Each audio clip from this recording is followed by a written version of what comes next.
সম্মানিত ভাইরা, মানুষ কি পশু হয়ে গিয়েছে? না, পশু হত্যা করে ক্ষুধার তাড়নায়, কিন্তু মানুষ আরেকজনকে হত্যা করে হিংসা, অহংকার আর ক্ষমতার লোভে, যার জলজান্ত উদাহরণ আজকে আমরা একটা ভিডিওর মধ্যে দেখেছি।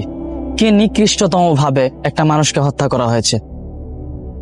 প্রিয় ভাইরা, মহান আল্লাহ তাআলা সূরা মাইদার মধ্যে বলেছেন, যে কেউ অন্য আরেকজনকে হত্যা করলো সে যেন পুরা মানব জাতিকে হত্যা করলো। নাউজুবিল্লাহ। অর্থাৎ ভাই, যেটা কেউ বানায়নি সেটা সবাই কেড়ে নিচ্ছে অবলীলায়। মা হারাচ্ছে তার সন্তানকে, ভাই হারাচ্ছে তার ভাইকে, আর হত্যাকারী ভেবে যাচ্ছে সে জিতে গিয়েছে। এটা কি জিতা বলে?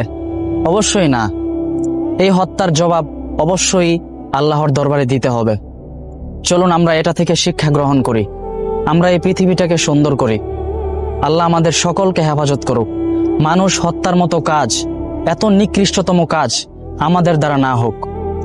আমরা যেন আমাদের এক ভাই আরেক ভাইয়ের সাথে সম্পর্ক অটুট রেখে জীবনযাপন করতে পারি। আল্লাহ আমাদের সকলকে তৌফিক দান করুন। আমিন।